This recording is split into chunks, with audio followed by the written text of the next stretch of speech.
What's up? What's going on, guys? It's the Experience Play. We're here. We got a new episode. I was just saying off stream that I'm not that guy. New guest, new topic. It's not Tuesday, but we are talking. Normally Thursdays are Throwdown Thursdays, but for the past 2 weeks, I've had guests on that could only do Thursdays. So I guess Talk Thursday is now a thing. If you can tell by this little graphic here of my man 2D, we are going to talk Gorillaz today. And I have on someone that I've known for his entire life, like from conception to birth to now, which is just wild to say.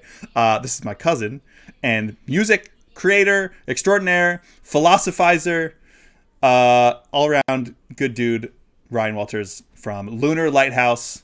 How's it going? It's going good. Sick. How are you doing? I am doing okay. We were just talking off stream how you just gotta be alive right now. You have to survive. Just make it, like with Exactly. gestures vaguely at everything. But yes, Jimmy Doom in chat says, "Go Rilla, go Rilla, go," or whatever Vanilla Ice was on about. That was close. Yeah, I think that was one of their songs where they just said, "Go Rilla, go Rilla, go."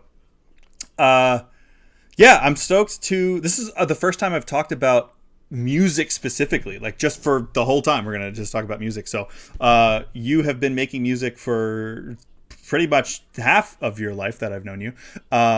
So I can't think of anybody better to have on. Obviously, you're also a huge Gorillaz fan.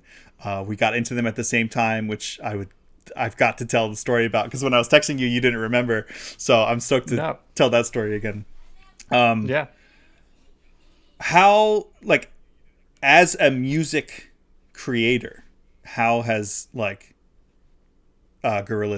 how much have they influenced your work? Because I know some of your stuff is like kind of EDM-ish. It's it's EDM rock. I know you play guitar. Yeah. But yeah, they've had a huge impact in so many ways. I think one of the things that the Gorillaz do really well is just not really worry that much about genre. Yeah. And really worry more about, okay, who am I working with? Where's this song want to take us? And I think that's why sometimes the Gorillaz will have songs or albums that don't really hit with everyone, or they're kind of more polarizing, and it's because they're not sitting down to go, oh, okay, we're gonna make this kind of song. You can tell that they really follow the music.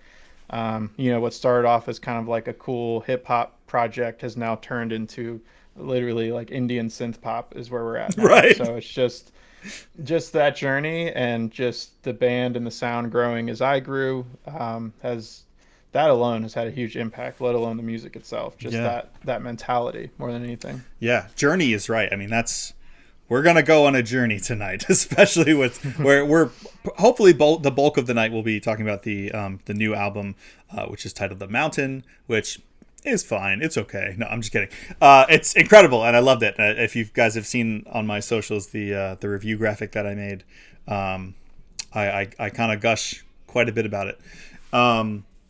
But yeah, I'd love to talk about the origins, so to speak, of how I discovered them, or we discovered them, unremembered to you, because you were pretty young. Yes. For oh god, I'm gonna date myself. So I'm 37, which makes you what, 31? 32. I'll be 33. 2. Damn, we're getting up there. So yeah, you're 5 years younger than me. So this is such a weird story. This is one of those like movie stories. I was just telling Police about this in preparation for this. She was like, "What the hell? This is insane." We went to the X Games when they were in Philly in like 98. Was that 99 or like 2000 or 9? Oh yeah. So, I don't know. I think yeah. Yeah, I forget what year that was. It probably was 99. So, I mean, I were you 5 then? Because if it was 99, I was only 10. I would have been about 6 or 7. Yeah. I think when the first album officially dropped, I was more like 8. So this was kind of like that lead up stuff that was going on, the hype. Yeah, they were building. I think they dropped a couple singles or something. Yeah, maybe this was like 2000 then. Oh, Jimmy says he was at that X Games too. That's so sick. That's so weird. Oh my So God. specific. This gets... Where were you? Yeah, where were you when... I have such a hazy memory of that, but was that the... Because I know we watched the vert competition, the skateboard vert competition, and was that when Bob Burnquist had his, like, 10 run? Like, he had a legendary run that year. I remember being slightly disappointed by not having enough skateboarding, if I remember correctly at the time. Like, I think it was a lot of... We didn't go on the skateboard day or whatever it was, and so there was some event that we got to see, but... Because my dad took us, right? Yeah, I remember. Yeah. Yeah, and so we saw some BMX and some of the other more niche X Games events, but it was amazing. I think I remember there being skateboarders, though, so maybe it was just like a warm-up day or something. I don't know.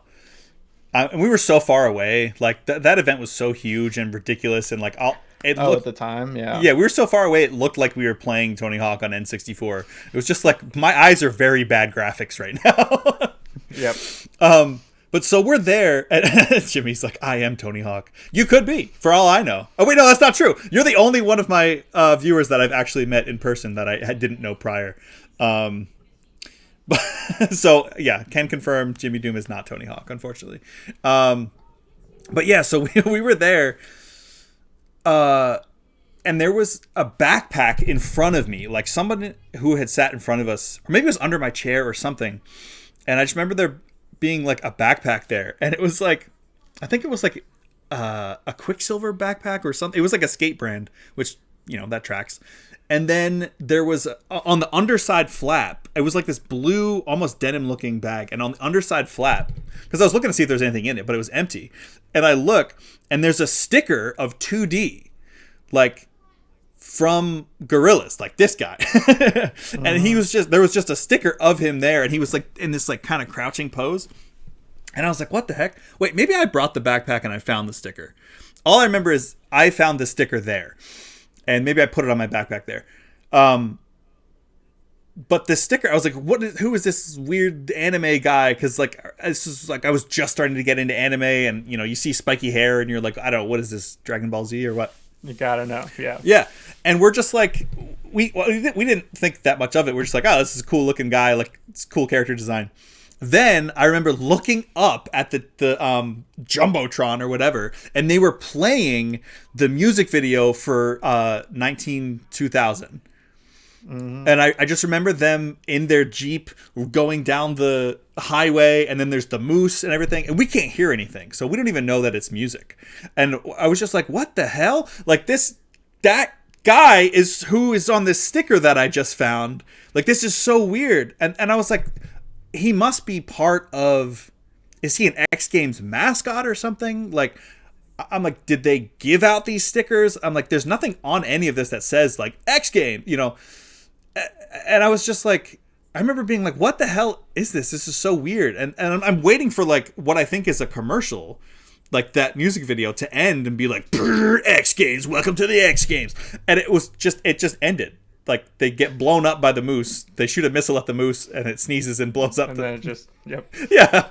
And then that was it. And then it went to some other programming. And we forever were, like, so baffled by what that was, and we never got any answers.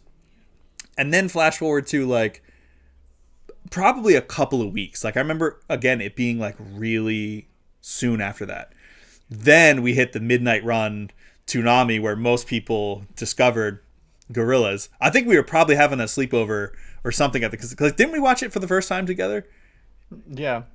I remember you got the CD at one point, and I remember rinsing that CD on the CD player so many times. Absolutely. So, well, before I got the CD, we saw it on Toonami. They did that thing, the Midnight Run, also where I discovered Daft Punk, because they were playing the Interstellar 5555 music videos. Yep. So that's also one of my other big influences. Right. Yeah. I mean, what a time. Like, we just to discover, like, Gorillaz and Daft Punk at the same time, like, powerhouses, complete unknowns to us at the time, but powerhouses now. I mean, R.I.P. Daft Punk, but and then so we finally got to see, like, oh, we get to see what this project is. I thought it was an anime or a show or something. And then seeing that it was a music video, hearing that funky ass music, being like, what the hell? I've never heard anything like this. Like, what and then yeah, afterwards I was like, I'm kind of obsessed, and I bought the album. That was the first CD I ever bought, was the Gorillaz self-titled album. And then the second, like a week later, was the Linkin Park Hybrid Theory, which again, another one that we just absolutely ran into the ground. Yeah, can't even say that enough. Right. I guess, yeah, I mean, it changed how I perceived music. And like you said, like they don't align with any particular genre. Usually when people ask, I say like trip hop, because it's kind of like funkadelic hip hop. Like a lot of hip hop artists are featured on there. But like, what do you remember about hearing them for the first time? Like, what did that do to your brain? Like, how did you experience their music for the first time?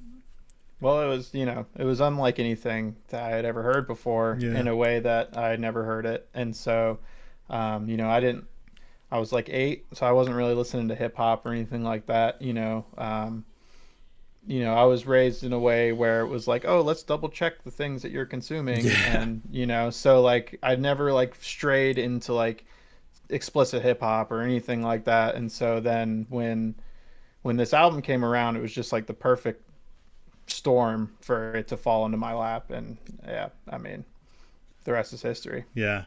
That legendary, those first couple of songs, like Clint Eastwood, 192000, all the ones that had those music videos that they were playing on Toonami, like Rock the House. Like, I'm such a huge fan of Del the Funky Homo Sapien now because of Gorillaz.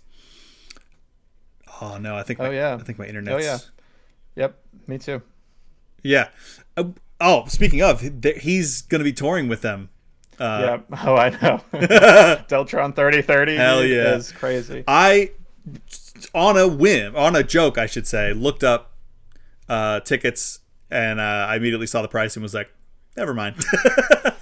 Yeah, so they're playing at Shaky Knees with like LCD Sound System and Modest Mouse and Coheed and Cambria. Whoa. It's a wild line. Wu-Tang is going to be there. Yo. Because why not? Bring them in.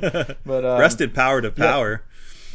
Right, exactly. Yeah. So we're probably going to do that, just because it's, I mean, the ticket prices have just gotten so insane. I know. I saw them. Okay.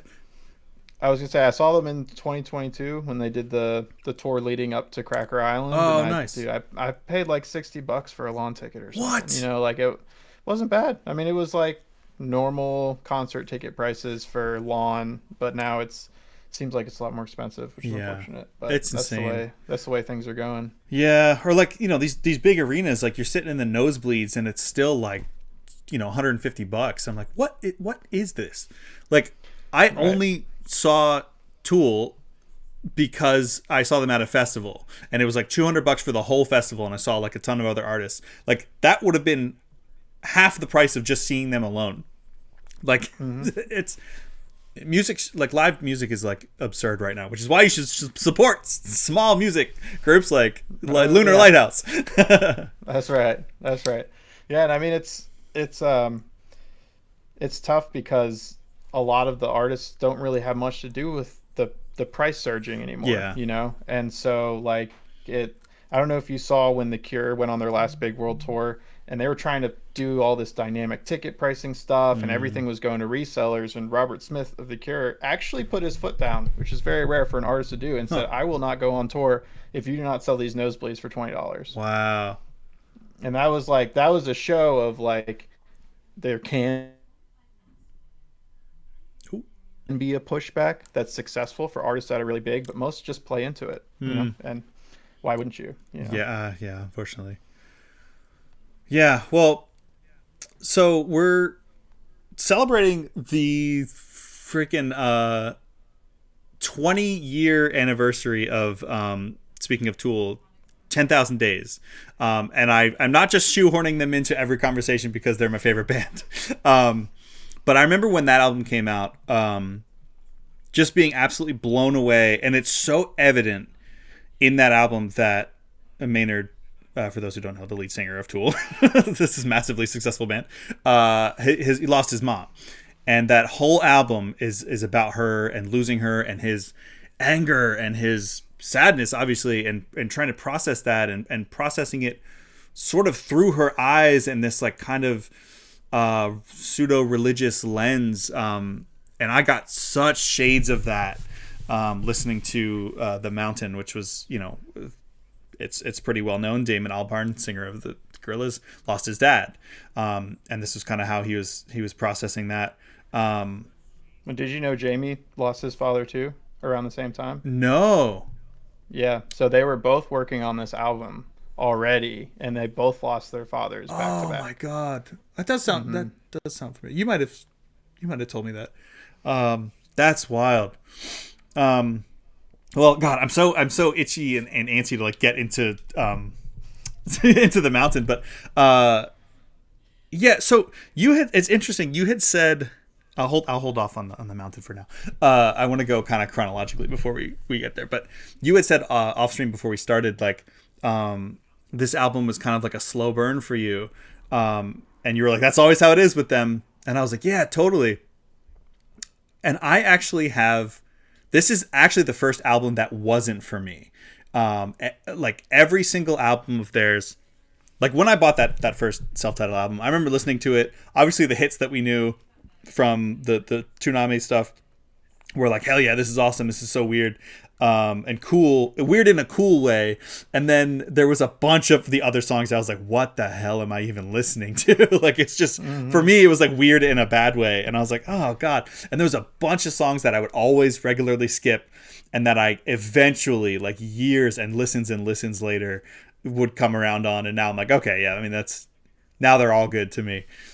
Same thing happened with Demon Days. Same thing happened with Plastic Beach. I guess you kind of said that was the case, but was that the case for you listening to their music? Like, did it kind of take a while for some of the songs to grow on you?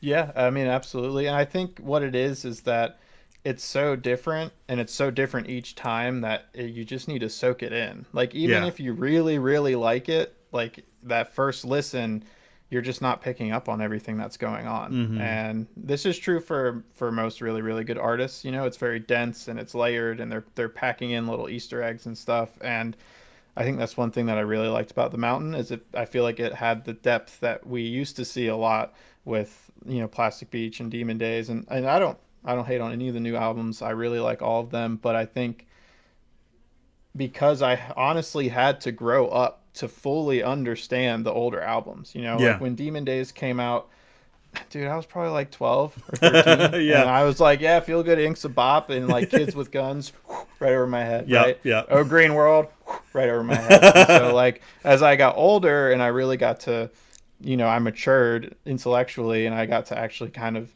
let the themes sink in. It's like, I just love that album more and more and more and more as I grow. And so that's a very special part of Gorillaz to me, and I think that's kind of what I mean by slow burn, and that effect that I'm feeling again with The Mountain, where it's like, you know, there's some albums that Song Machine's a really good example, where there's some really, really, really good songs on there. I honestly have pretty much no complaints, but there's not like this onion effect to it, where I'm like, oh, like I just didn't even pick up on that, and like I think that's fine, and I think that's why it's called Song Machine, you know, because it's just like, here's a bunch of really cool songs. That seemed kind of like the purpose of that one. I mean, yeah, for sure. You mentioned like a lot of people like aren't like didn't really resonate with or pick up on Song Machine or like Cracker Island, and I unfortunately am someone who like I thought Cracker Island was okay. I listened to it and then I was like, okay, like usual, I'm probably gonna have to give this a few more listens. And then I did, and I just like wasn't, I didn't really feel it. There were a couple, like whichever one had Elton John, I was like, yo! That was dude, Baby Queen is a really good one. Don't sleep on Baby Queen. Yeah. Because that song is actually about a princess of Thailand. Do you know the story? No.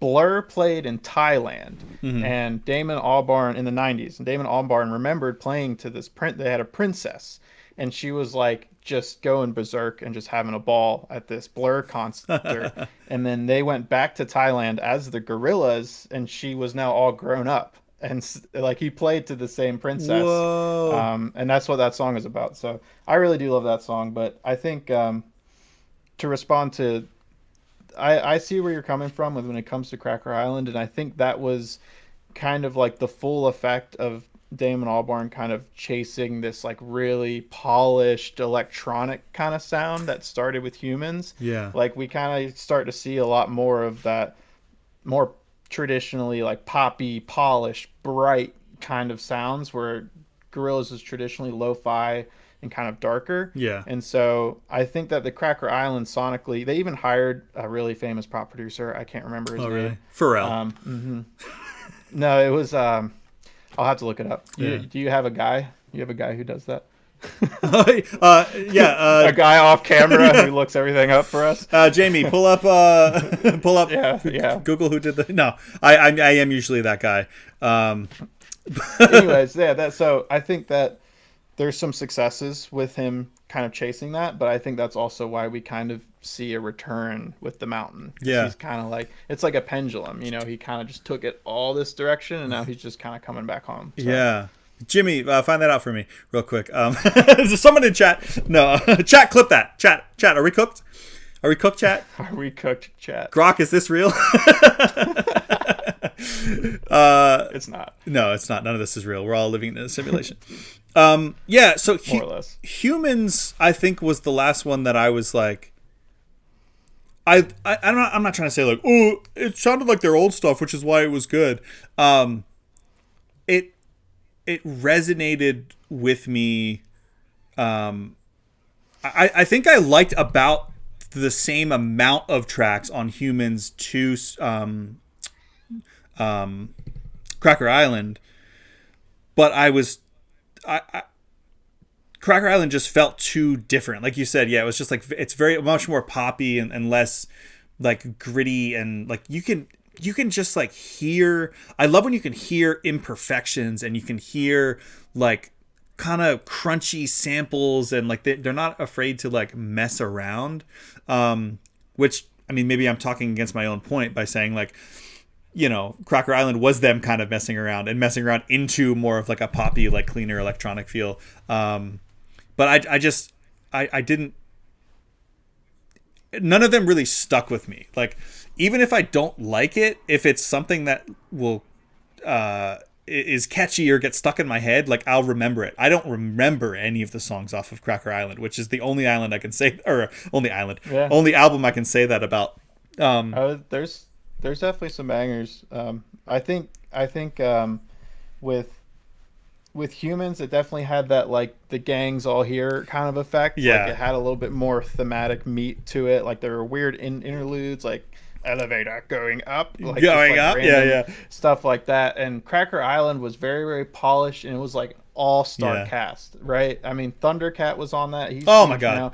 Tame Impala is insanely huge. Like Elton John, obviously. Bad Bunny. So it kind of was like this very modern, and Humans at the time was kind of more modern for Gorillaz at least. But I 100% see where you're coming from. Yeah. I feel like Humans, though, like my favorite song off that, Saturn's Bars, felt like it was like, oh, this is a sequel to a song off of their like debut album. Like it just felt very much like, I don't know. I do hate to be that guy that's like, I like it because it sounds like their old stuff. I will come around and say my second favorite Gorillaz song of all time, of all of them, is Aries off of Song Machine. I love that song. I adore that song to death. And then they have my third favorite is oh my god, I'm blanking on the title, but it's off of one of their B-sides. Is it Bangkok? It's something. It's like a Hong Kong. Hong Kong, I think. Yeah. Mm-hmm. I love Hong Kong. You know, off of a B-side. So like, I do like the weird ones. I think for me, for Humans, it's definitely Andromeda into Busted in Blue. Yeah. It's just it's magnificent. It's classic, like that classic beachy kind of synth poppy Gorillaz that sounds major key and happy, but it's like very melancholic. Yeah. And then it just kind of like goes off into Busted in Blue, which is like a rare Gorillaz track with no beat, and it's just like you're just like floating in space. Vibes. And that effect is just so cool. Yeah. I really, really, really like those two tracks. Yeah. There's always like a this is the vibe song of the album. Right. Get ready to vibe. Get ready to vibe, brother. Yeah. I wanted to, before we can jump into the mountain in a second. I wanted to show. So I know if you're watching on the stream, because weird OBS streaming stuff, you can't actually see me right now. But if you're watching on the stream, I have. I'm talking to Ryan specifically, not viewers. You can all see me. You're not going insane. So I have a little show and tell. You're going to be a little bit delayed, but so I have not only the 2D, but I have all four. I've got, who is this? Oh, okay. So we've got Noodle, and then nice. Are these all phase one? These are all phase one. Yeah, we got Murdoch. Nice. Murdoch before he was green. Oh, I've got green Murdoch on my shirt. Oh, hell yeah. And then of course Russell, not as muscles, what percussion he provides. So I was like, I pulled this out of the case of the thing that I'm about to show next, and I was like, why did I not do anything with these? I want to frame these. This would make an awesome, like, I don't know what if a diptych is 2 pieces of art next to each other and a triptych is 3, what is 4? Is it a quadric? Quiptych? A quiptych? No, I think that would be 5. Jimmy. Quad. Jimmy, you're slacking. Yeah. Look this up. Quaptic. You're fired. Yeah. A quaptic. Yeah, quap. Remember quap? Yeah. QUOP or QWOP. So I did want to show one more thing. So those awesome prints came with, oh my god, this is going to be such an immense book. Listen to me put this down. I have the Gorillaz Almanac. Look at that. What? Gold foil. This thing is huge. I'm sitting very far away from my TV. Like, you can see, like, almost my entire body. This thing is like the size. It's like an 11 by 17, like big ass freaking, maybe a little smaller than that. But it's a book. Ugh. And it's. That's so cool. Yeah. So what is it? Just like kind of the lore or quadriptych? Thank you, Jimmy. You're rehired. Quadriptych. That's amazing. It's lore. It's art. It's like show posters. Like, I'll try to, let me just like leaf through it from behind and just show what's in it. A little bit, anyway. I can't see. No, we'll go page by page. Yeah, we're gonna. That'll be the rest of the show. Yep. So if you could just read out loud everything, all the interviews and everything, that'd be great. Just like a real quick. I can't see what I'm even showing, but like a lot of album art, a lot of like just promotional art. Man, that's so cool. I was leafing through this earlier and I saw when canonically Ace from the Gangrene Gang in Powerpuff Girls joined the Gorillaz. That did happen. Yes, it did. Mm-hmm. Which is just one of the wildest. Now. I don't know how they managed that. That's so cool. Yeah, such like, oh, it's so punk rock. There's green, that's so cool. Green ass Murdoch. Yeah, concept art and stuff. It's dope. Oh my god. It's rad. Yeah, super rad. And I still have not like looked all the way through it, which I will definitely be doing after this, because I dug this out. And I was like, I don't even think I looked at all this. I leafed through it when I got it, but I didn't dive in like I should have. Oh my god. Well, you've got some show. I didn't show up empty-handed. Yeah, I was gonna say you got some show and tell stuff too. You've got the hat, you've got the shirt, you've got the little boner guy. Uh, now you gotta do it. That's what he's called. Bonesy. Little boner. Yeah, I got my Bonesy. You gotta do this his little guy. You have Dude. to do He's on his, my desk. his dance. Yes. And then I got this hat and this shirt. Both when I saw them in 2022. This was like the Cracker Island merch run. Nice. Have you seen them live before? I have not, and I fear that I will never be able to because it's not in my current tax bracket. Right, which is unfortunate. But I will say I was kind of trolling the subreddit, which I love doing. Yeah. And there was a lot of people saying that the last time they went on tour, they just like waited to the last minute for resales. So if they're close, you might be able to pull something off. Okay. I couldn't recommend it enough, dude. They had, I would say like 10 people on stage, drummers, backup singers, guitar. Like it was like a full band production. Yeah. And the visuals, of course, were kind of just like the music videos and stuff, which was really cool. But just like from seeing a band live perspective, that was so good. Yeah, they I can played only Empire imagine. Ants. Empire Ants is my favorite Gorillaz song. And Oh, they nice. played it. And yeah, so just if you can, I recommend it. That's all I'll say. I will probably make more of an attempt. Because of this album in particular, which I guess we can get into. Like, holy shit, dude! Like, yeah, I mentioned that this was this band, this group, whatever you want to call them, is usually kind of a slow burn. Like, it's often like I'll get an album. Or an album will come out. I don't buy physical CDs anymore. Sometimes I do. But it's like, there'll be the songs that that have come out, the hits, and then the rest of them will slowly kind of fill in over time. You're like, oh yeah, no, I see what this one's going for now. I see like this one's landing for me now. And it'll take some time. This one immediately, like all the way through, obviously not saying like, I got everything I got all the references. Like, just mind the whole album. The meme of like the getting progressively more like attuned with the universe. Yeah. Skipped straight to the last one. No, I just mean in a pure enjoyment standpoint. Like, I don't think I've listened to at a first listen a Gorillaz album and just been like, yup, front to back, I'm down with all of them. Like, there's only a couple.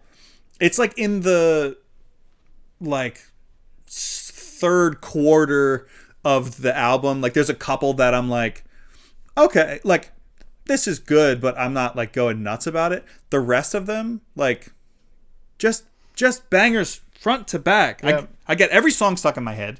I cried at this album. Like, oh yeah, for me, it's like when I knew it was very quickly, but they did the kind of Indian instrumental intro, which is to be expected with all the hype around the album. But when they ended on the sample of Dennis Hopper, who narrated fire coming out of the monkey's head, and it was like thematically tied into the album, like my hair started sticking up on my arm, and I was like, and then they just kind of hit you with like some of that fun Gorillaz synth pop stuff on Mooncave, and I was like, I love this album already. Yes. Like I've heard what I needed to hear, and I know that the tone that's been set from this point is just going to be magical. Yes, 100%. And now that you mention that, I haven't named this out loud yet, but I think easily their strongest start to an album. My two favorite songs are the first two tracks, like specifically The Mountain going into Mooncave, which maybe that's a basic bitch answer because like those are like probably the two most famous songs off of it, as of yet anyway. We'll see. I'm saying this like it's only like it hasn't only been out for like what, 2 weeks. But yeah, what a start. Like you said, a lot of stuff, if you follow Gorillaz at all, like we've seen a lot of this, the Indian cultural and musical influence coming a mile away. It was like they released a lot of stuff in interviews and little snippets, but hearing it all come together and you just like, you hear that sitar and it's just like ascend.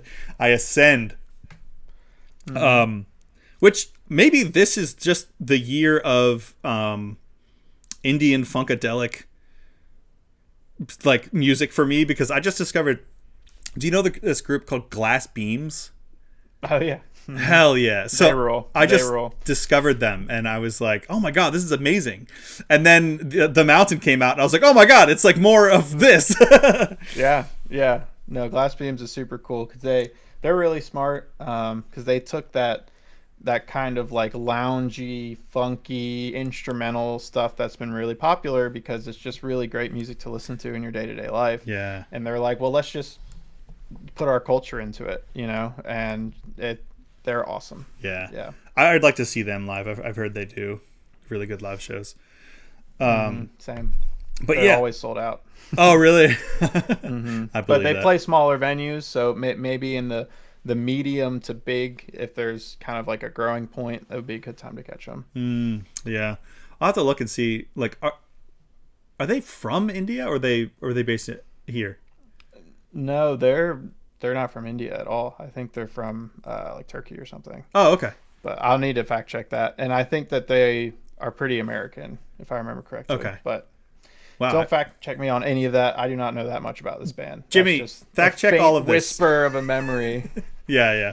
Just a fart of a memory in your brain. I read it like 2 years ago. So Yeah, I feel bad then calling it Indian if they're not actually even Indian. God. well, it has that influence, and I think too it's a type of music theory where, you know, we have 12 notes on our scale in the West. Yeah. And that is just kind of the music stylings of Western European composers, right? The guys that we're familiar with, like Bach and Mozart and Wagner. Yeah. They came up with all this, you know, and so in other places in the world, it doesn't really work that rigidly. And so I think that's why it's easy to conflate them, because if they're playing instruments that will hit quarter tones, which will be in between the notes that we would play on a piano, Yeah. it's just going to instantly kind of click something in our brain. Yeah. Like, oh, I'm not used to that. You know? Jimmy says they are Indian, but they are from Australia. So wrong on both. Okay, sick. We're just throwing out facts here. I was so right. 0 for 2. Nailed it. Hell yeah. Thanks, Jimmy. Do you know Thievery Corporation? Yes. Yeah. I mean, talking about trip hop, Yeah, they're trip hop and they have that Indian influences as well. Yeah, for sure. My trip hop journey landed me most firmly, probably aside from Gorillaz, in the Massive Attack camp. Like that kind of stuff. Oh my God, I listened to Mezzanine by Massive Attack all the damn time. Like it's just constant rotation. Oh yeah. Shout out Uncle David. Yeah. Oh wait, why? Did he do that cover? No, he just got me so into trip hop and oh really? You know, Dude, oh yeah, big time. That's awesome. I have so much to thank him for in terms of my like design taste. I mean, design in general. I'm doing graphic design because he encouraged me to do so. When I was in high school and didn't know what the hell I was doing with my life, I was like, well, I'm not good at anything. And he was like, try graphic design. And I was like, you're just saying that because you do it. And then I took a design class in high school and I was like, holy shit, this is my life now. That's awesome. And Oddworld. He got me Oddworld, my favorite video game of all time. Yeah. I remember, I hope you don't mind me sharing this story. We got in trouble because it was too violent for you, and your mom we're like, don't play that game in my house. Yeah. That sounds right. Yeah. And then I remember you weren't allowed to play Zelda Ocarina of Time either because the Redeads scared you too much.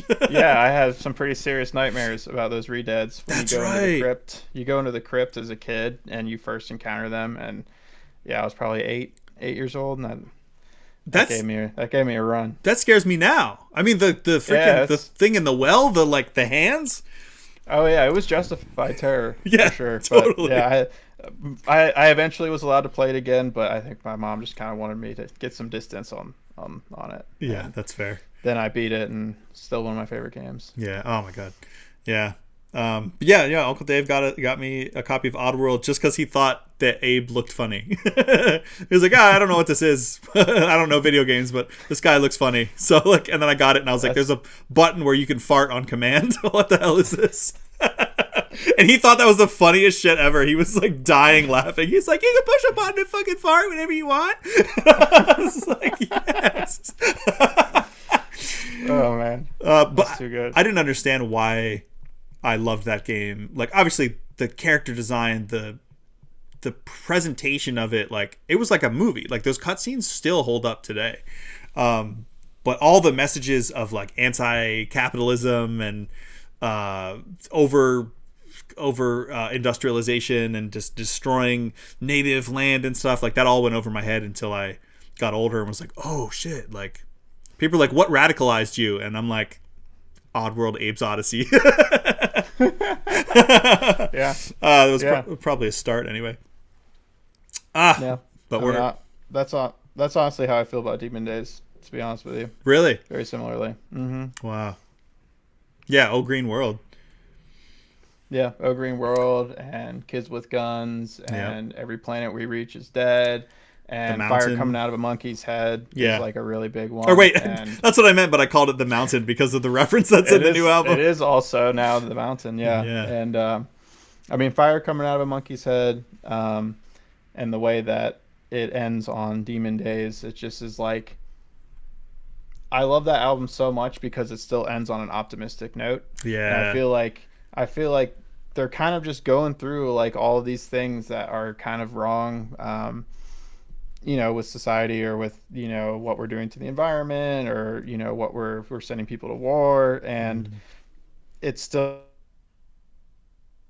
ends, you know, turn to the sun, you know, like just turn around and keep going. And I think that's what's so special about the Gorillaz, is that there's always like that optimistic ting at the end of like the whole melancholic, you know, dramatic rant, right, if you will. But and has never been more evident than on The Mountain. Oh yeah, you have this that is on full force. Like this whole album is about his dad dying. Well, both, I guess, you know, two of their members' fathers dying. How do you deal with that? How do we, like, it even breaks down the concept of death from like a Western perspective anyway. Like it's so sad, but it's also happy. Like it's this bittersweet. Like when I listen to the album, the Mountain, the song, the album, what am I trying to say? When I listen to the song, The Mountain, the title track of the album, I just like started to cry. And it wasn't like, oh my God, this sounds like to go back to 10,000 Days. I felt the sadness and the anger of him trying to process his mother's death. And in this, it's like this bittersweet, he's gone, but he's not really gone. Bring back to Star Wars. No one's ever really gone. It's like a celebration almost. And I don't know how did it land with you, like when you first listened to it? Because for me, it was just like immediate tears. Yeah, I think you know, I didn't have the tears effect, but it really just made me think a lot, man. Honestly, like it's so like you tapped into it on the bittersweet thing, and I think that in the West we like hyper fixate on the bitter parts of death, you know, and it's like it's almost like new age or unconventional to have like more of a celebration when somebody passes away. You know what I mean? Like we want to have a funeral and, you know, we want to see the body and we want to just cry and cry and cry and cry. And that is part of it. That is part of grieving, but that's not the only part of it, because you have all these beautiful memories with people. And I think that's why, what is it? This Orange County in the song before, the hardest thing is to say goodbye to someone you love. It's so sad at first. I think it's called Hardest Thing to Say. But then the lyrics, it gets happy, it gets major key. They're literally whistling in the Orange County, and he's singing the same lyrics.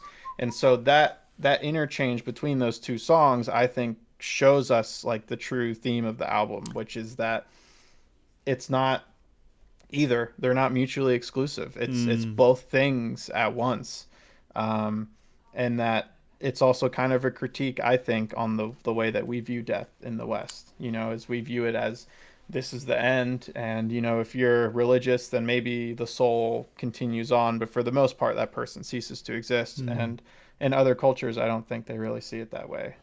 Yeah. It's more of a continuation of energy in different forms. And I think that's also why, I mean, of course, we're all familiar with like reincarnation. And that's also why you pointed out to me as well that the album begins with the same themes that it ended on, and vice Yes. versa. So You can listen to the album on repeat, which I've been doing. Not even for It's this. not hard. Like, I haven't listened Right. to it anymore because I knew we were going to be talking about it. I'm just already listening to it Yeah. every day because I love it so Same. much. Same. But yeah, I love that it ends. I mean, and once the melodies from the mountain start to come around again in that last track, I think it's called "The Sad God." It starts to come in again. I just get chills, and I get that like almost like a sob, like it just kind of like a, like Yeah. Yeah. all these feelings well up in me, and yeah, I would love to talk about like it's there's this kind of mindset in Japanese, like I don't know if it's just Shinto, but like or in general, but like again, not a Western view on death, but in Japan, it's kind of the same thing. Like, God, everything is God. You are God. God, like God, for Shinto, God is like energy, and it's like, did you see the movie Rental Family with Brendan Fraser? Oh my God, it's so good. It's like I'll give you the quick synopsis, but basically Brendan Fraser plays this like he is a semi-famous actor in commercials in Japan, and he joins this. So he's an actor, and he joins this company where people can rent them out, like because this is a real thing in Japan. You can rent like a girlfriend for a day, or like to go meet your parents to show you that like you're not failing at life. Like it's very Japanese. But he befriends this old guy who was like a writer. I think he might have been a filmmaker. It was definitely giving like Kurosawa vibes. But this old guy teaches him like what you are goes on forever, and like God, you are like the divine part of you goes on into everything. And there's a scene where he keeps like not wanting to go into this shrine. He's like, "What do you see when you go in there?" And he's like, "Why don't you go in and see?" And Brendan Fraser's character is always afraid to, and he doesn't want to go into the shrine because I think he's afraid of, like he doesn't want to face whatever it is. And then later on in the movie, events happen. There's a very poignant moment, and Brendan Fraser goes into the shrine, which is like for worship. And if you think from our perspective, like you expect to see like some kind of deity of some kind, or I mean sometimes they do like with the Buddha and stuff, but he goes in the shrine and it's just a mirror, and he looks at it and he's just looking at himself, and it's like, oh my God, like it was so poignant. I started immediately crying. I cried a lot of times during that movie. I cried at a lot of things. I need to watch that. That sounds very on point. But this album kind of gives that kind of feeling of like you are never it's never the end.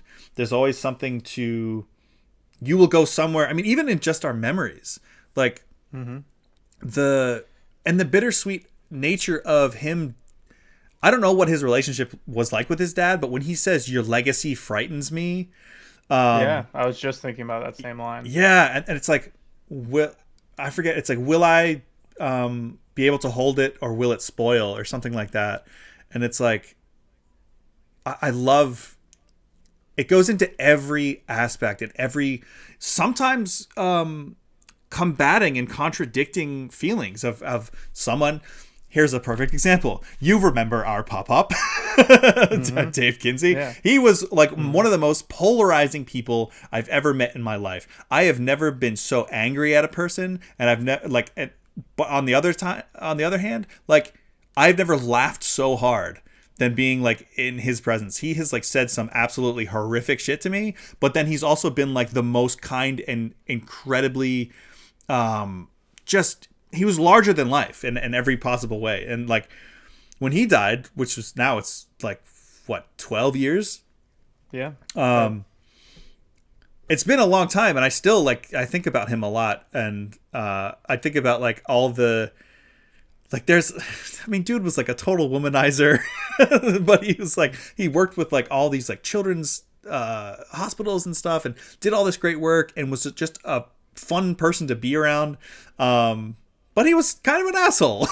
Like, he would tell you that. Yeah, I think that's what like Shadowy Light, that song to me is really kind of about that, just the interplay of everything and the interplay of dualities in all ways, right? Is that we have this idea that there's things on this side and then things on that side. There's like positive, negative, good, and evil, and we exist in that duality, but really it just is. Everything just is there. Yeah, we're just here. That's really experience. what we are, is just here, right? Yeah. So that to me, I really get a lot, and I see what you're saying. Yeah.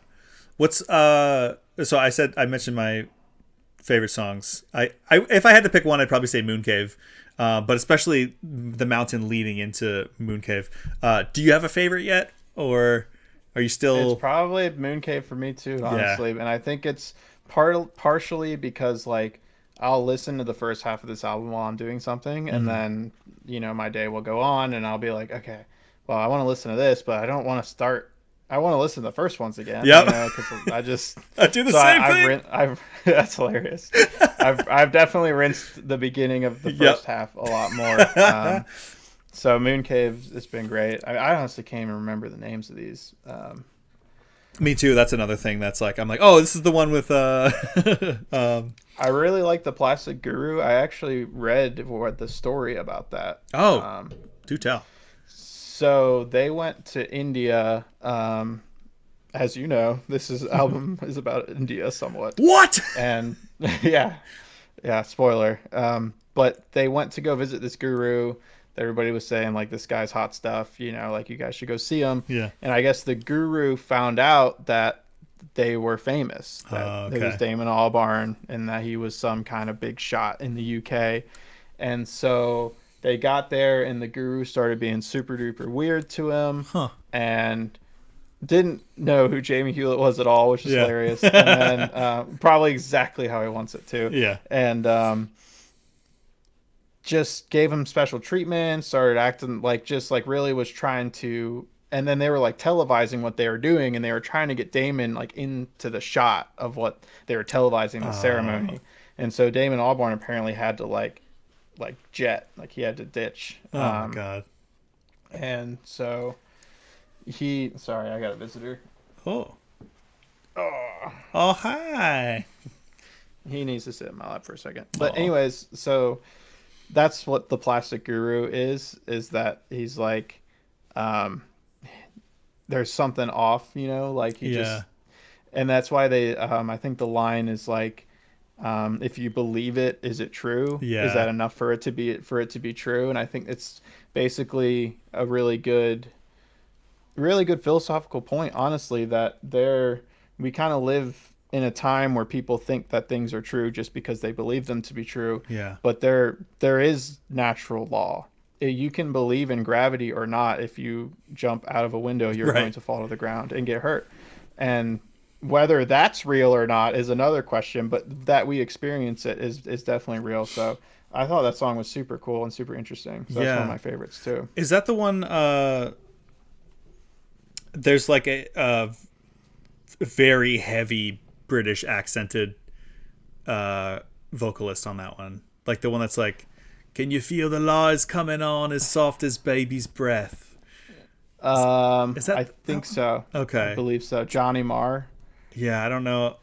I feel bad. I don't know all of the artists that are featured, except Black Thought. Motherfucker was on this album like 7 times, as he should be. What a legend. As he should be. Yeah, and also so is Dave, I don't know how to say his last name, the guy from De La Soul, who passed away. Right. Yeah, I saw him and Black Thought were really close, and so them being featured together with one of them being posthumously, I think is like a huge thematic point of the album. Yeah, I was gonna say they sampled a lot of artists that have since So died. many. So many. I mean, even David, David Hollins? Dennis Hopper, Or the mountain. Dennis Hopper on the mountain, yeah. Tony Allen, I think too. Yeah. Yeah, it was. And another interesting thing I picked up on Damascus, which I really like, Yasin Bey on that track, who used to be known as Mos Def. I knew that was him. Yeah. Oh my yeah, god! Dude. I was like, this guy sounds exactly like Mos Def, and I looked on the song, It and is. it was like a totally different name, and I was like, Yasin Bey. okay, maybe it's Yasin not. So, yeah, Black Star with Talib Kweli is one of my favorite hip hop albums ever. Yeah. And Mos Def converted to Islam when he was a teenager. Okay. And I think like about maybe like 10 years ago or something, he just said he was done being Mos Def, and that he was basically he like rebirthed himself as Yasin Bey and as a more authentic version of himself, because he said that Yasin is what his family calls him and his friends, and I think that is why he was selected to come back, because he's on Plastic Beach, Right. Yeah. he was. These are the most hand selected features I think that we've ever seen that have like a deeper meaning to them, because he experienced a rebirth, an artistic rebirth, where he has not released music as Mos Def to my knowledge. He hasn't played shows as Mos Def. He's just Yasin Bey now. I didn't know that. That's awesome. Yeah, so that was a really, really cool feature. Vindication. I really like that song too. I was like, this guy sounds like Mos Def. It makes me want to go listen to Mos Def. I didn't dive very far. I just saw like a name that wasn't Mos Def, and I was like, oh, I guess they just sound similar. Believe it or not, the Apple Music description for this album is so good. Like, really, it has so much trivia about the album that is so cool. Yeah, I wasn't expecting it, because I was just listening to this album for the 50th time or whatever. Right. I just like clicked on it, and I read the whole thing immediately. It was a cool read. So. I'm a YouTube music supremacist. Nice. Yeah. As long as you got something to fight for. Yeah, for sure. It's the hill I'll die on. I just hate ads in my YouTube videos, so I pay for the premium. Get rid of the ads, and then also I get the music. And if I want to listen to like an obscure video game soundtrack that's not on Spotify or whatever, well, don't support Spotify, but YouTube has everything. So yeah, everything and more, pretty much. Yeah. We touched on the kind of if you believe it, is it true? And that reminded me of there's a couple songs that kind of like is it the Happy Dictator? There's that one also. There's that one, and there's another one. I should have looked up like the track titles so that I knew which ones I was talking about a little bit more. But there's one it may have been the one you were just talking about, like if you believe it, is it true? That kind of sounds like it's almost from the perspective of like someone in the clergy or like the church in general, or like Western religion in general, because it's a lot of like just like I can't remember specific lines, but I remember being like, oh, is this how he views how Western religion specifically deals with death? I think so. I definitely think so. And it's also it's very conditional. I think that when we're talking here about what I think are kind of the darker parts of Western religion, is that it's very conditional. Like, you'll get everything you ever wanted, and you'll never die. You'll get immortality of the soul, and you'll go to heaven, but you have to believe. Yeah. The belief is the most conditional aspect. And I think that is kind of what Damon is touching on, because, at the end of the day, when you have certain perspectives on God or the universe or whatever, is that there's kind of an indifference to the flavor of your beliefs. That's not like, well, you were a really good guy, but we were gonna let in the Methodists, and I think there's that great South Park episode where they all go to hell, and the guy's like, "What's going on, man? I was a devout Catholic," and the guy's like, "Oh, I'm sorry, Mormon was the correct answer." I love Mormon was that. the correct answer. Yeah, and I think that that's pointing kind of at the same thing, of just Yeah. poking at it in from different directions. Yeah. I'm looking through some of the lyrics now. Um,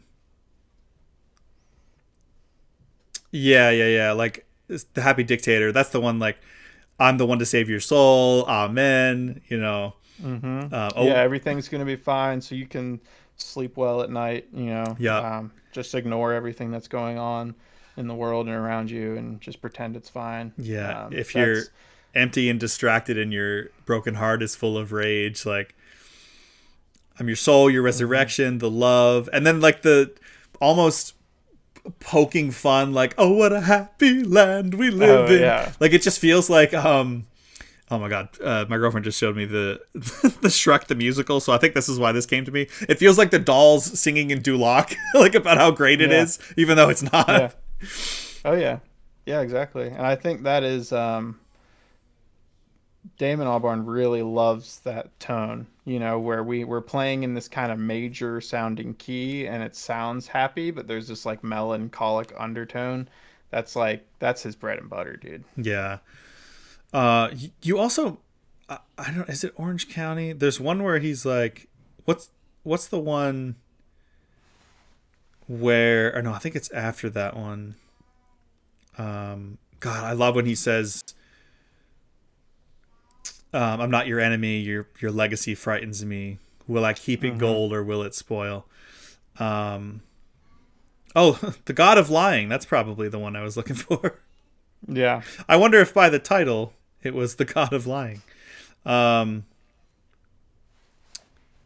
yeah. It is the God of Lying. This one to me, I wanted to see how this landed with you. I remember listening to that one, and so like right before it, you have the Happy Dictator, and it's like and then into the hardest thing, and then Orange County, and then God of Lying, and it feels like this is kind of like the midpoint of the album where it feels like it starts off, it's very celebratory, bittersweet but celebratory, and then it's just like look like I feel like a lot of his honesty comes out in the middle of this album, and it sounds like he's really struggling with it. Specifically in God of Lying, when he's talking about like running to the exit with a smile on my face. Like that kind of feels like almost like suicidal ideation. I don't know if that's what he was going for. Like hope is behind and I want to get high.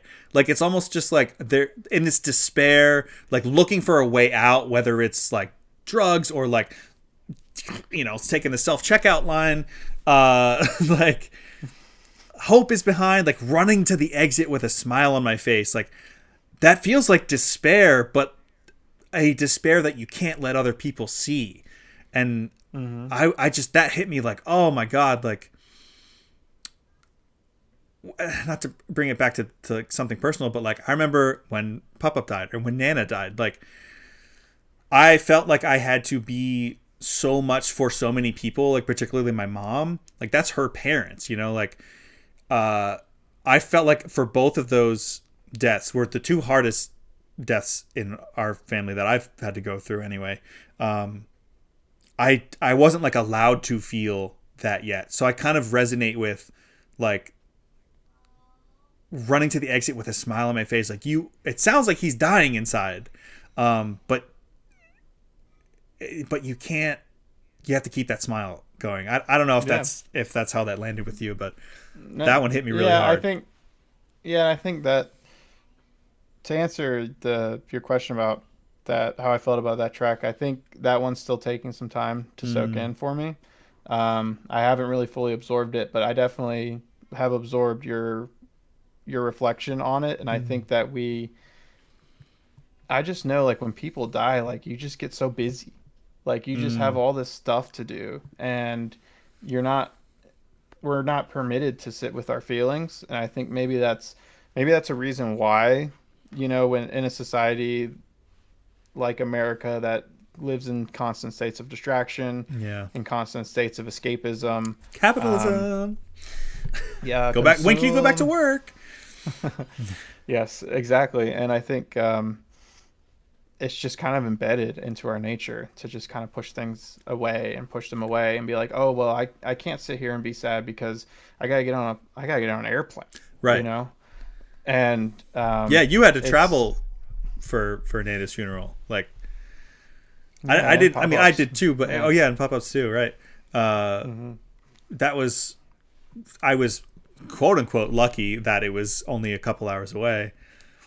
But yeah, Yeah. there's always it's busyness, it's distraction, it's but I will say, like, I do love that we had for both of those funerals, we had a lot of really good like fellowship with the family, and we were just cracking up, like crying, laughing, telling stories of both of Yeah. them, like Yeah, it was awesome. And I think that's the that's the very important part of all of this experience that I think yeah. Damon is really trying to harp on with the Yeah, mountain. I do, I won't say what it is. I'm not going to throw him under the bus, but I was telling Polisa the story of the time that we overheard your brother in the bathroom Oh yeah. with your dad when he was really young. Yeah, classic. Yeah, and like that's the kind of stuff that comes out, stuff. I Yeah. mean, for example, like something that you remembered that I didn't, like that X Games story. Yeah. It's I think that's a really special part of it, and Yeah. just sharing in the joy.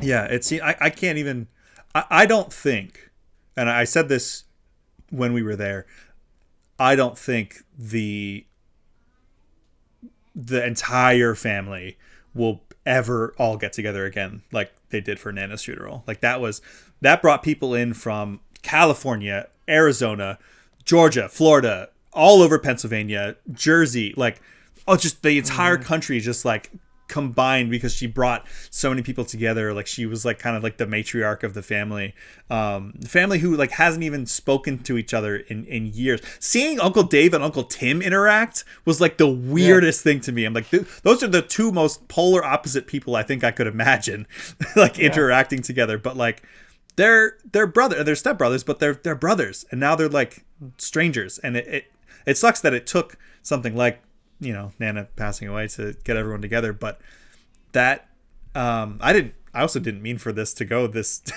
direction, but that was really beautiful. yeah. I mean, it's what the album's about, and it's Yeah. definitely relevant to both of us because that's we shared that experience. Yeah. I think, yeah, I think it's more thinking about the ways in not in which we've lost, but the ways in which we've gained. Yeah, I like that. From the people in our lives, and I think that is really that's the shadowy light. Mm, That's the two sides of the coin. Because in order to even have light, you need to have darkness to contrast the light, or else there's nowhere for the light to exist. yeah. So I think that is really just the main theme of the album. And that's on Kingdom It, Hearts. yeah. Yeah, I noticed, I mean, sticking with this same song, it felt a lot of external, like he's dealing with the death of his father, or they are, I should say, dealing with the death of their fathers. And the one line hits me in this song, in God of Lying, where he says, I looked into the mirror and I begged that man to love me. And I was just like, that one just hits like blindsided. Like, oh, now we're looking inward. Now we're like, Hmm. how who am I now that this person's gone? Like Yeah. empty song machine or empty dream machine. Like I'm an empty dream machine without you. Like really going into the loss. And then it kind of comes around again. Like there's a couple more. Like yeah, so empty dream machine is the next one actually. And then Manifesto, Plastic Guru, Delirium is where it starts to lose me a bit. I didn't really like Delirium. Yeah. And then That's I come back with Damascus. Um, yeah, then Shadowy Light, Casablanca, Sweet Prince. Um, I have less thoughts about the end of the album, but overall, yeah. I like, will. oh no, go ahead. I will share. So I think I should probably look this up before I say it, but the Anusha Shankar, Mm-hmm. I'm pretty sure her dad played with the Beatles. Whoa. I'm pretty sure. My friend told me that. I haven't looked it up, but Jimmy, fact check that. yeah, and one thing I did read too, that was really cool was it was somebody on Reddit had posted that they were from India and they're huge Gorillaz fans. So obviously this album is like Yeah. just so good for them. It's for them, And yeah. how and a lot of the like artists from the Indian perspective were very carefully selected as well, and that there were some people that like you like grew up like household names kind of in a way that was like very almost nostalgic. And so I think that there's this kind of like crossing of generations thing kind of going on with the album too, because That's this is awesome. also the album where the Gorillas, this is a generation of Gorillas. This is their 25th anniversary. It Right. is it's literally a literal generation. So there's and everywhere you turn with this album, you just see more and more clues that like this is very layered and that there's a lot of thought put into this I for didn't think people to about. kind of find these things. Yeah, because 2001, I guess then was when the self-titled album came out. Holy crap! Yeah, 25 years, dude. We're so fucking old. It's a 25 beautiful thing in years. some ways. Yeah, I think one last thing I'll point out about the last song, "The Sad God," is that when they so that song is in a 6/8 time signature. Oh yeah, Dun, let's dun, dun, dun, dun, dun, dun, dun, dun, dun.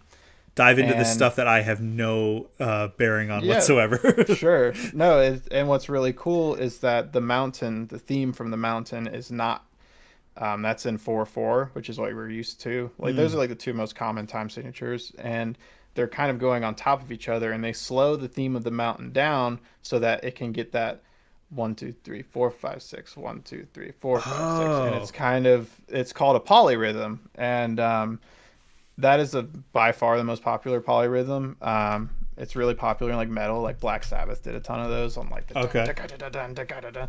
And so I think that being present, because Gorillaz don't really do polyrhythm type stuff that often, and I think that it's about maybe it's about cycles, and that even when cycles are technically misaligned, they always kind of come back together in the beginning. And I believe that it's Shadowly Light, where they literally say the end is the beginning. Yes, yeah. Shedding our skin. The end is the beginning. Mm-hmm.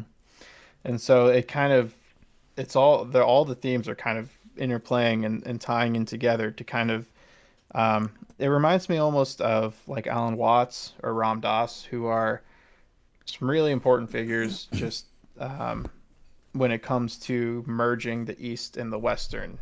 And Yeah. really what they were doing was bringing the East to the West more than anything. And while we were literally dropping bombs on Japan, Alan Watts was teaching us their philosophy. Yeah. Oh. And so it's these moments of these two sides that are seeming poles, but when you bring them together, it creates something even better than either of them individually. Um, and I think that's a huge part of what this album is about too. Is kind of bringing the cultures and the sentiments and the philosophies of these two worlds, Yeah.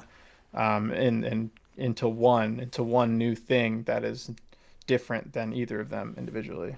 Yeah, because there's a lot of. I mean, there's some songs that are in Arabic. There's some songs that are. There's one that's in Spanish, which I thought was interesting, and I was like, well, isn't this kind of Western in a way? But then I was like, well, think about like Dia de Muerto, like how like Mexico has a whole freaking holiday is the word that my brain forgot, surrounding like the dead and the celebration of the death. And like at Arabic, I think there's some like Thai.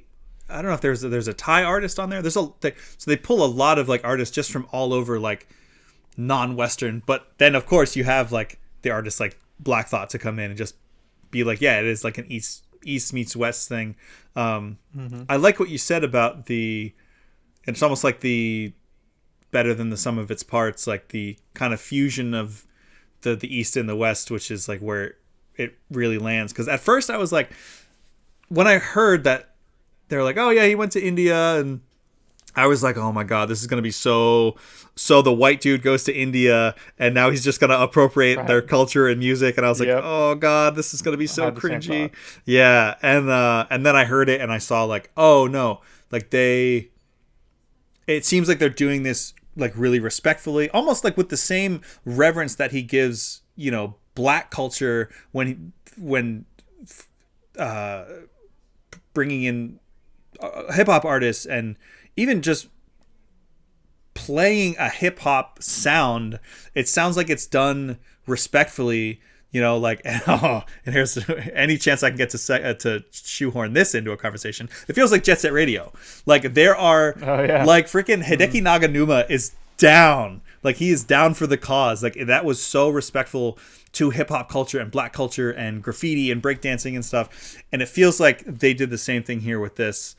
Which was such a relief. Not that I was like afraid that Gorillaz of all people were going to be like, you know, straight up cultural appropriation the whole time, but I do have to think that first. I have, you know, the fear was there at least.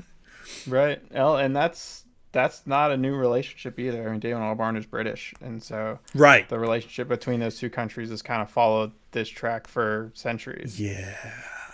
Of, you know, towing the line between appropriation and celebration. Right. I think their natural food or their national food is tikka masala, I think. Yep. And it's it was just really cool to see that immersion and that inspiration come through in one of my favorite artistic souls, honestly. Like, I mean, I just love the soul of the Gorillaz music, and to see it in this new depth has just been a treat. Yeah. Frankly.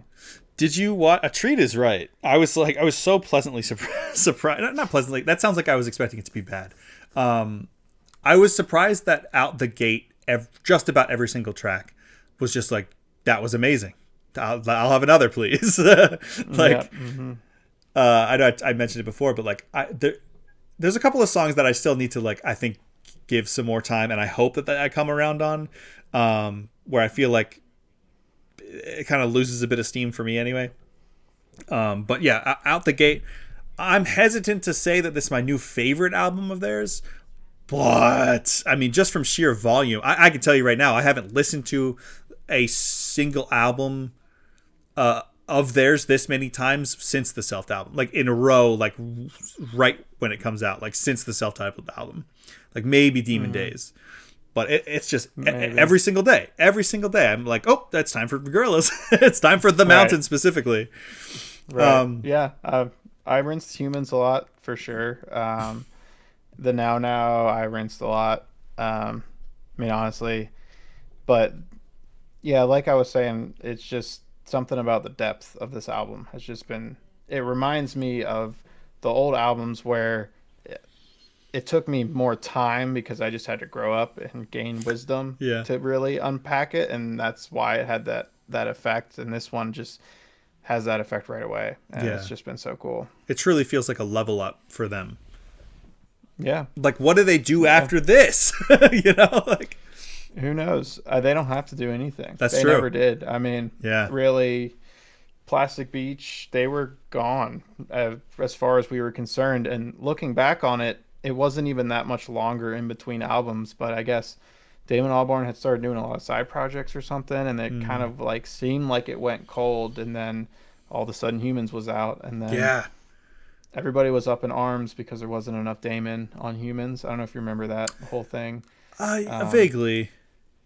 Yeah, I hang out in too many internet Gorillaz circles, but basically there was like this whole thing where people thought there were too many features, which there were more than the other albums, but not by many, and that there wasn't enough Damon, and so the Now was almost like a response. It was like, oh, you want me? Yeah. Well, boom. And like all of those songs have 2D all over them. Yeah. And, you know, I think people, they're allowed to have their opinions, but I think that Blur exists. You know, Damon Albarn's solo work exists if you need more of him. Like, this is a collaborative project. It has to be, because that's like the very foundation of what Gorillaz is. Yeah, that's the whole point.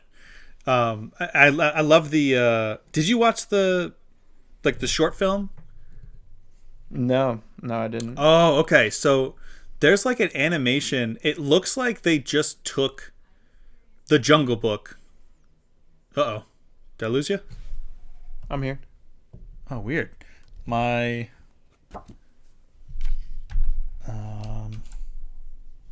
my TV disconnected from my computer, which that's good usually timing. tells me that the internet died, but I think...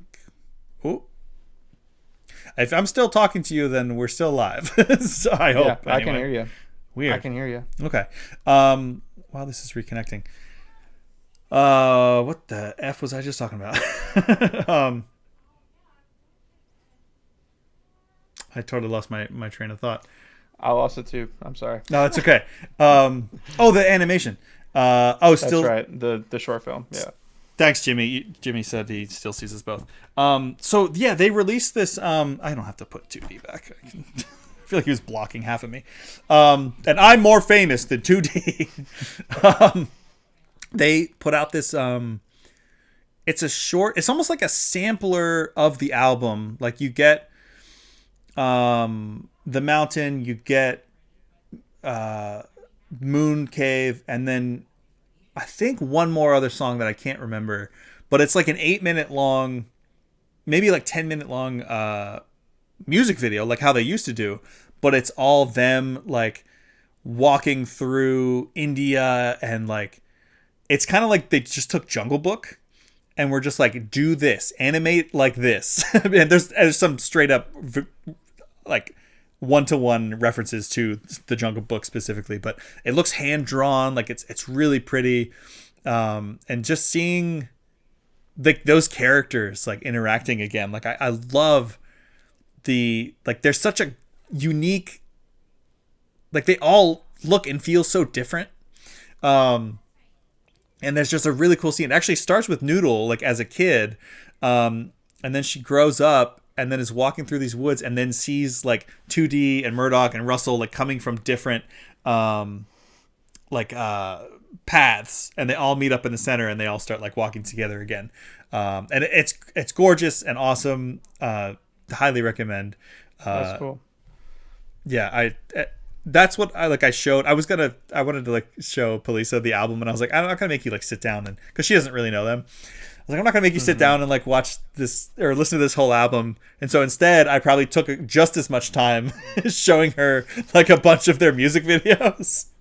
Yeah. And I was like, well, actually wait, I don't want. That's good. I'm like, I don't want That's a to big like part of it. Yeah. I was like, I don't want to just have you just jump into this one because it sounds so different. So like I got to show you. I'll show you like Saturn's Bars first. And I was like, well, actually I should show you like. So I went back and I was like, we watched like Clint Eastwood, and then I showed her. I think we did Clint Eastwood. There's one from Demon Days, but I forget which one. Saturn's Bars. I showed her. Oh my god! Oh, Feel Good Inc. Obviously, I was like, "This is the one you probably know," and she was like, "Oh yeah, I do know this song."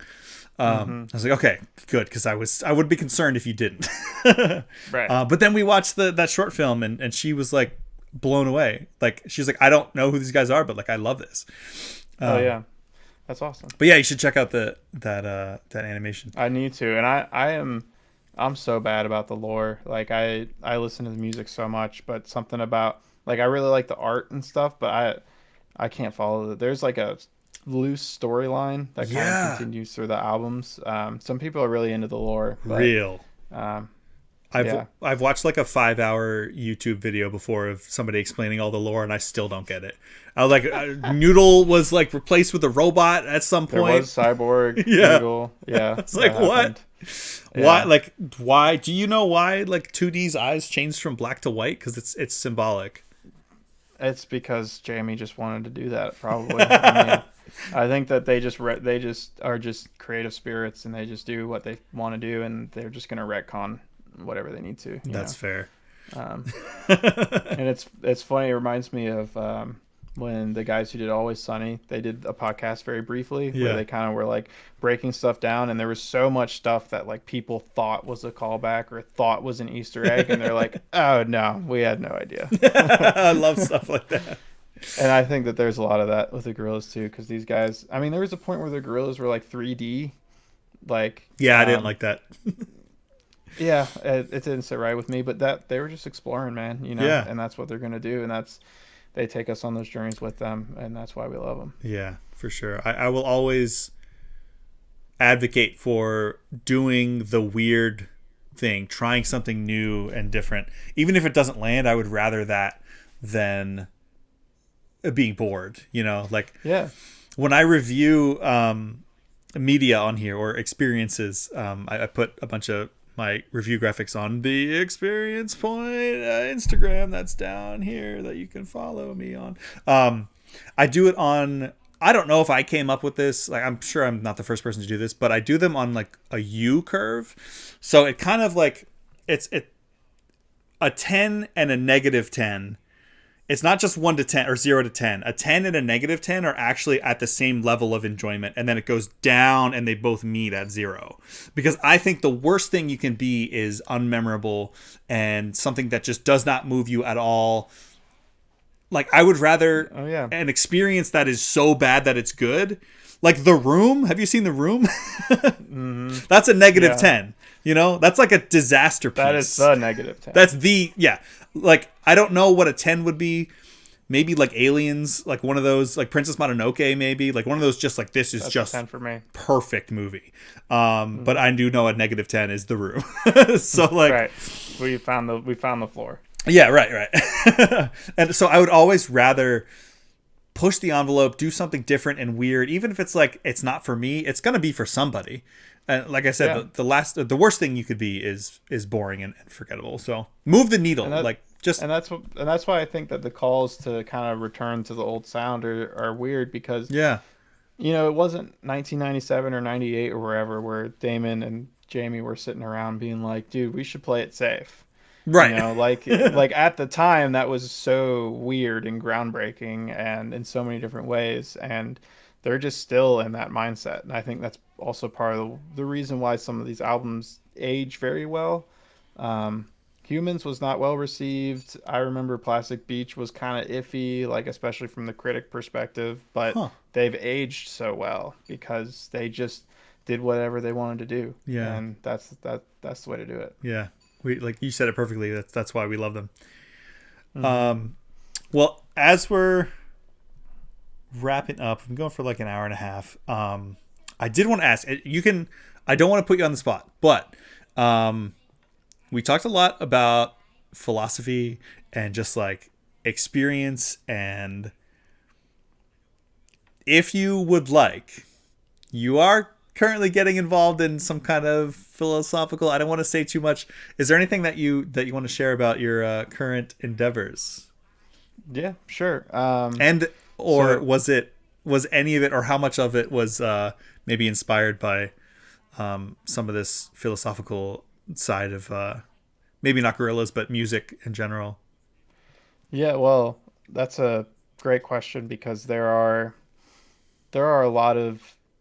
some kind of philosophies I'm coming into contact with that are like saying that music is actually the fundamental nature of reality. Yeah. I mean, vibration.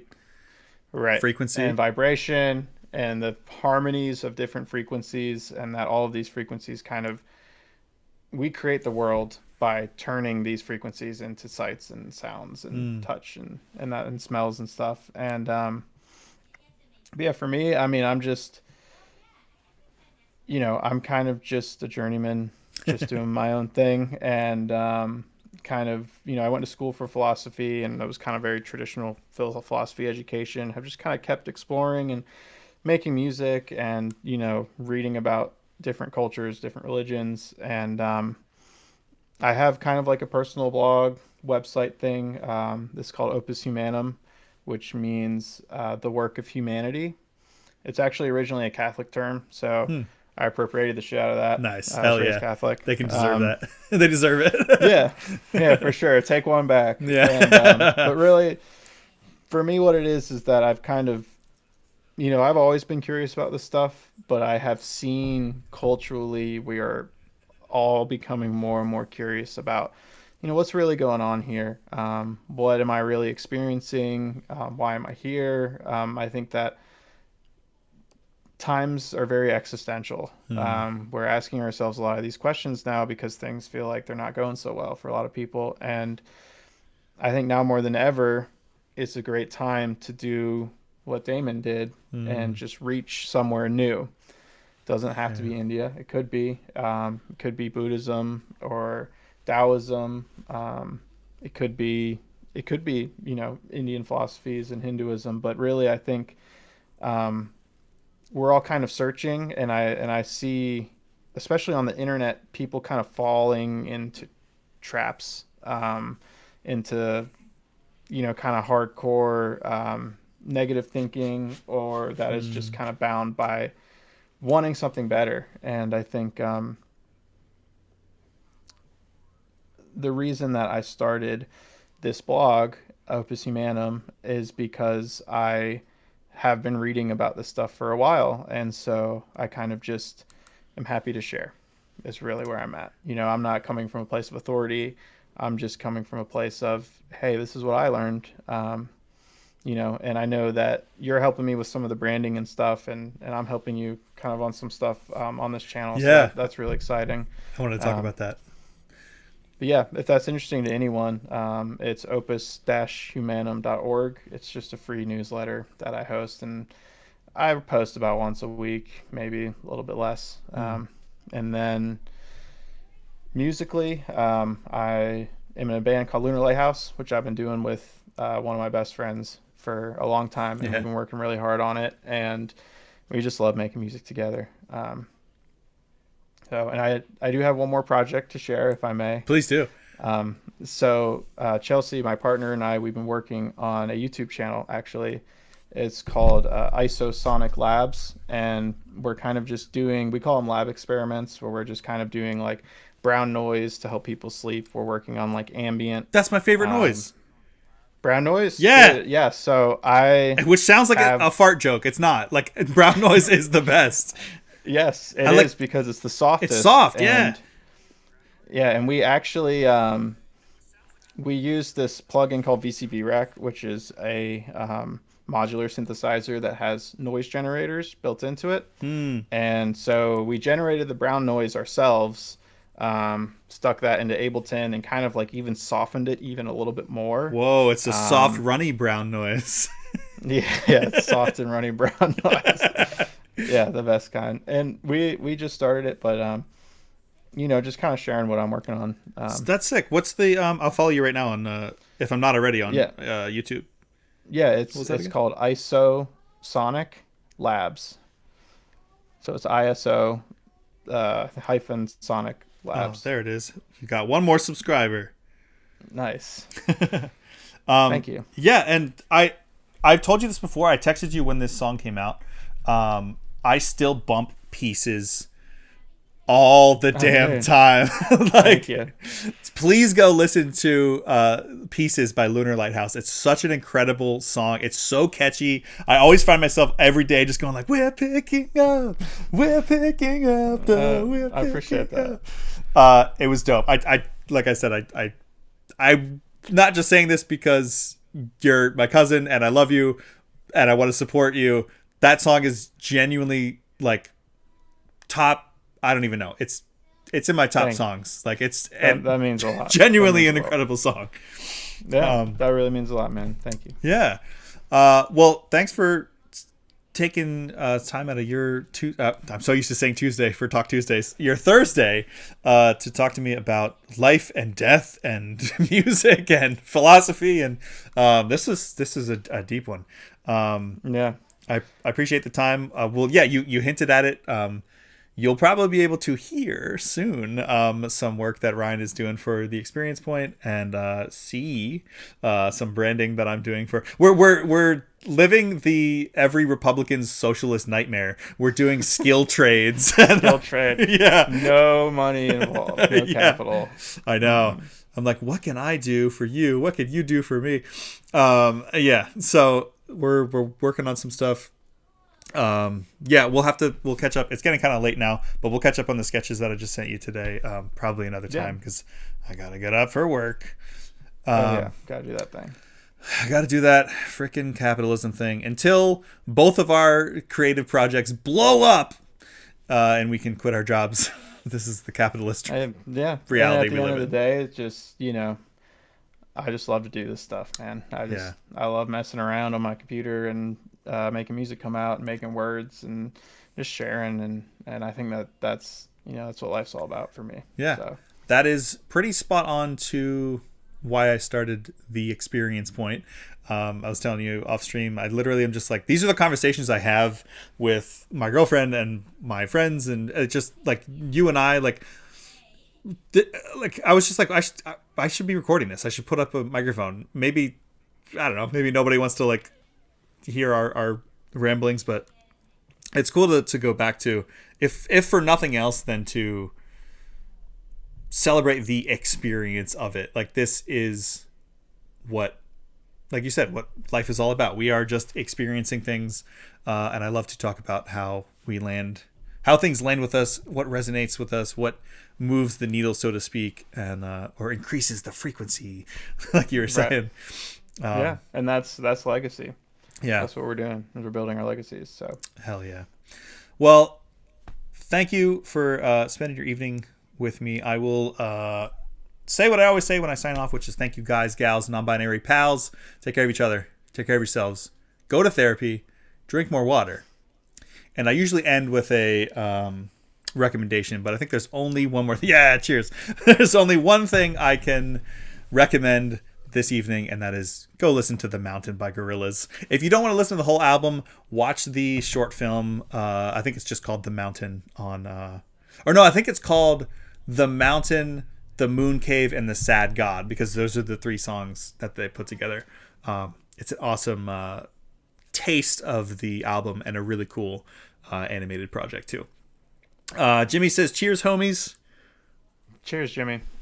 Appreciate you. Thank you for having me. This has been a lot of fun. I love nerding out about music in general, especially the Gorillaz. So this has been a pleasure. Hell yeah. We'll have to have you on another time to do an experience share. I have so many things. There's so many games like from our childhood. Like, I want to talk about Bomberman 64. Classic. More people need to know about that game. It's too good. We'll talk. It's the perfect game. We could talk Beetle Adventure Racing. Not the perfect game. Not at all. That multiplayer mode did slap though. It's like groovy. All right, man. Take it easy. Have a good one, and we'll catch all of y'all in the next one. Peace. Cheers.